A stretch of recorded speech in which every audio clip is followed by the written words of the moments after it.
Hello বন্ধুরা, welcome to moms mix and match. আজকে আমি আপনাদের কাছে একটা খুব চেনা পরিচিত রেসিপি তৈরি করছি, স্ন্যাক্স নিশ্চয়ই, ইভিনিং স্ন্যাক্স, যেটা আমরা বলে থাকি ভেজিটেবল চপ বা ভেজ চপ। আজকে এই চপটা সবার কাছে খুব প্রিয় এবং জানা। তা আমি কি করে বানাচ্ছি সেই চপটা দেখা যাবে। আমি চপটা বানাবার জন্য প্রথমেই একটা মশলা তৈরি করে নেব। এই মশলাটা তৈরি করার জন্য আমি অলরেডি ফ্রাইং প্যান একটা বসিয়ে দিয়েছি এবং এই ফ্রাইং প্যানের মধ্যে আমি নিয়ে নিচ্ছি প্রথমেই 1 চামচ জিরে, 1 চামচ মৌরি আর 1 চামচ ধনে, সব একসাথে দিয়ে দিচ্ছি। জিরে, ধনে, মৌরি সব 1 চামচ করে নিচ্ছি। সঙ্গে নিচ্ছি একটা বড় এলাচ, 1 টুকরো দারচিনি, কয়েক টুকরো গোলমরিচ। সবকে শুকনো কড়ায় একটা নেড়ে হালকা একটু গোল্ডেন ব্রাউন হওয়ার সঙ্গে একটা সুন্দর স্মেল আসার সঙ্গে সঙ্গেই আমি এটা মিক্সিতে দিয়ে গুঁড়ো করে নেবো। এটা আমার ভেজিটেবল চপের মশলা তৈরি হয়ে যাবে। আমি অলরেডি মশলাটা একটু বেশ সুন্দর করে ব্রাউন করে করে নিয়েছি, কিন্তু এখনো মিক্সিতে গ্রাইন্ড করিনি, একটু ঠান্ডা হোক তারপর গুঁড়ো করবো। তার মধ্যে আমি চলে যাই কড়াইয়ের মধ্যে। আমি এই ফ্রাইং প্যানে আবার কিছুটা তেল দিয়ে দিচ্ছি, মোটামুটি 1 চামচের ওপর একটু তেল দিয়ে দিলাম। আমি তেল দেওয়ার পর তেলটা হালকা গরম হয়ে যাওয়াতে আমি এর মধ্যে দেবো সামান্য 5 ফোড়ন। ততক্ষণে আমি চপের যে মশলাটা সেটা তৈরি করে নিই। কিছুটা 5 ফোড়ন দিয়ে দিলাম। 5 ফোড়নটা দেওয়ার পরে 5 ফোড়নটা যখন বেশ সুন্দর ফুটতে লেগেছে, হালকা কালার এসে যাবে, একটু ওয়েট করি। এবার আমি এর মধ্যে দিয়ে দেবো কাটা কাঁচা লঙ্কা।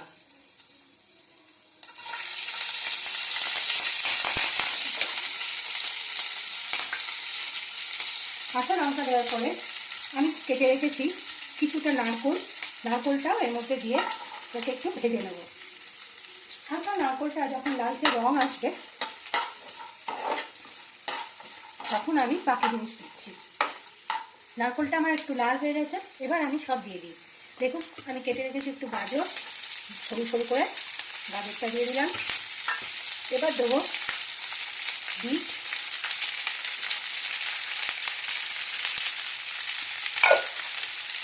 দিয়ে আমি হালকা একটু নেড়ে দিই।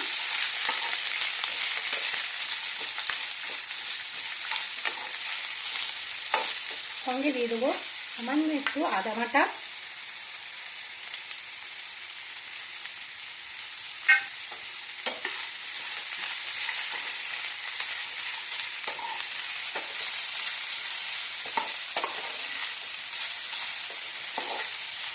এবার আমি দিয়ে দেবো সামান্য একটু নুন। নুনটা দেওয়াতে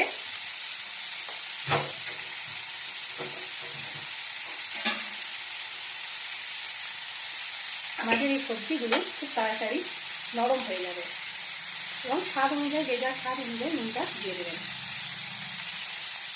দেখুন বন্ধুরা, আমি যে মশলাটা গরম করে রেখেছিলাম শুকনো কড়ায়, সেটা এবার এর সঙ্গে শুধু এইগুলোই দেবো না, এর সঙ্গে আমি অ্যাড করব মোটামুটি 1 চামচের মতন বিট লবণ, যেটাকে ব্ল্যাক সল্ট বলে, একটু দিয়ে দিলাম। আপনাদের স্বাদ অনুযায়ী সামান্য একটু লঙ্কা গুঁড়োও দিয়ে দেবেন এর মধ্যে। আর দেবো আমি কিছুটা চাট মশলা, আর যদি আমচুর মশলা থাকে আপনারা আমচুর মশলাও অ্যাড করতে পারেন এর সঙ্গে। এবার এগুলো আমি সব একসাথে মিক্সিতে গুঁড়ো করে নিচ্ছি। আবার এইটা খুব সুন্দরভাবে নরম হয়ে গেছে। আমি এবার যে মশলাটা করেছিলাম সেই মশলাটা এর মধ্যে দিয়ে দিই, আর দিয়ে দিই কিছুটা বাদাম, যেটা আমরা দেখে থাকি ভেজিটেবল চপে অনেক সময় দিয়ে থাকে ওরা, দোকানে বাজারে যেমন দেয়। আর তার চেয়ে সবচেয়ে বড় জিনিস আমি দিয়ে দেবো এর মধ্যে কিছুটা আলু সেদ্ধ।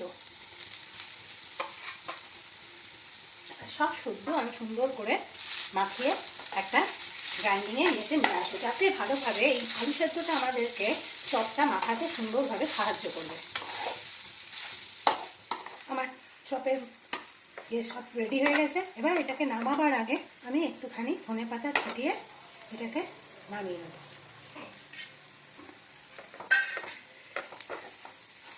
এটাকে প্রথমে আমি একটা প্লেটে বার করে কিছুক্ষণ ঠান্ডা করে নেবো, তাহলে চপের শেপটা দিতে আমার অসুবিধা হবে। আমি এটাকে একটা প্লেটে বার করে নিতে হবে, তাহলে এটা একটু ঠান্ডা হয়ে যাবে এবং আমার তারপরে চপের শেপ দিতে আমি পারবো। মোটামুটি 10 থেকে 15 মিনিট এটা রেখে দেবো, তাহলে ঠান্ডা হয়ে গেলে আমি চপটা বানাতে পারবো। বন্ধুরা, আমার চপের এটা ঠান্ডা হয়ে গেছে। এবার আমি একটু করে নিয়ে চপের শেপটা দিয়ে নেবো। দেখুন এমনি করে একটা করে নিয়ে হাতে করেই আমি এইভাবে ভেজিটেবল চপের যে শেপটা হয় সেটা করে নিচ্ছি।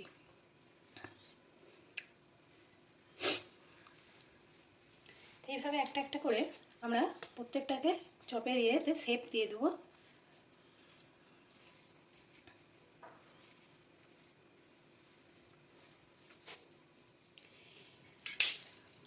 বন্ধুরা দেখুন আমার এই চপটা মোটামুটি এই শেপে আমি করেছি, মোটামুটি 12-13টার মতন আমার চপ হয়েছে, এতটা মাপের। এবার আমি করব একটা কোটিং, চপটার উপরে একটা কোটিং লাগবে। তার জন্য আমি নিয়ে নিয়েছি কিছুটা ময়দা, এবং এই ময়দার মধ্যে আমি অ্যাড করব মোটামুটি কিছুটা কর্নফ্লাওয়ার। বড় চামচে আমি 1.5 থেকে 2 চামচ কর্নফ্লাওয়ার অ্যাড করে দিলাম।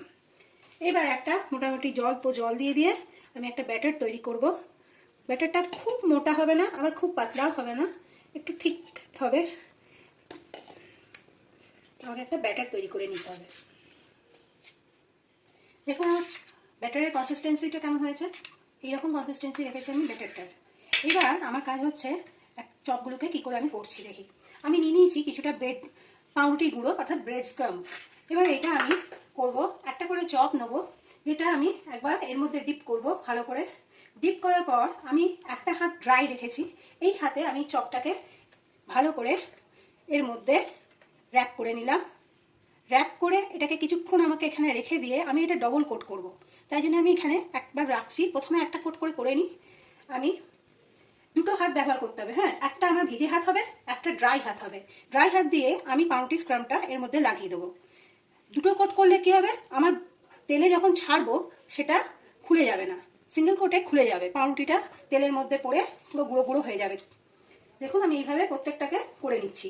প্রথম কোট করে নিই, তারপরে আমি সেকেন্ড কোট করব। বন্ধুরা আমরা প্রথম কোটটা করে নিয়েছি, এবার আবার এইগুলোকে একইভাবে দ্বিতীয় কোটটাও করে নেব। একইভাবে আমি আবার এর মধ্যে ডোবাবো, ব্যাটারের মধ্যে ডুবিয়ে আবার আমি এর মধ্যে ব্রেড স্ক্রাম্ব লাগাবো। এইভাবে আমি যদি দুটো কোট করে নিই তাহলে আমার তেল থেকে খুলে যাবার কোনো রকমই চান্স থাকবে না, আমার চপটা সুন্দর থাকবে। এইভাবে আমি প্রত্যেকটাকে আরেকবার করে দ্বিতীয় কোট করে নেব। একইভাবে আপনারা প্রত্যেকটাকে করে নেবেন, তাহলে আপনার চপটা সুন্দর থাকবে এবং খেতেও মুচমুচে হবে। বন্ধুরা দেখুন আমরা এবার সেকেন্ড কোট সব করে নিয়েছি। এইবার আমাদের লাস্ট স্টেজ, আমরা কি করবো, এবার তেলটা গরম করেছি, কড়াইয়ে বসিয়ে দিয়েছি, কড়াইয়ে তেল গরম বসিয়ে দিয়েছি। ভালোভাবে তেলটা যখন গরম হয়ে যাবে আমরা একটা একটা করে সব ভেজে নেব। আমি অলরেডি তেলটা বসিয়ে রেখেছি, তেল আমার ভালোই গরম হয়ে গেছে। আমরা এবার ভেজে নেবো আমাদের ভেজিটেবল চপগুলো, ভালো করে লাল করে আমরা ভেজে তুলে নিচ্ছি।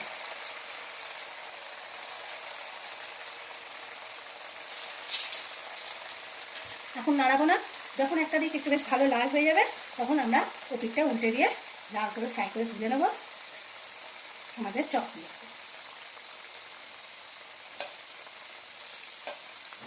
হালকা হাতে করবেন।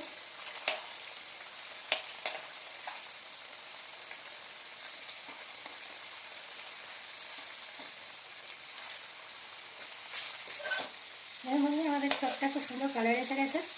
আমি এবার প্রত্যেকটা চপকে এইভাবে ভেজে নেব। প্রথমেই আমি একটা প্লেটের মধ্যে টিস্যু পেপার দিয়ে রেখেছি, এবার এই চপগুলোকে সব তুলে নিয়ে টিস্যু পেপারে রেখে দিই।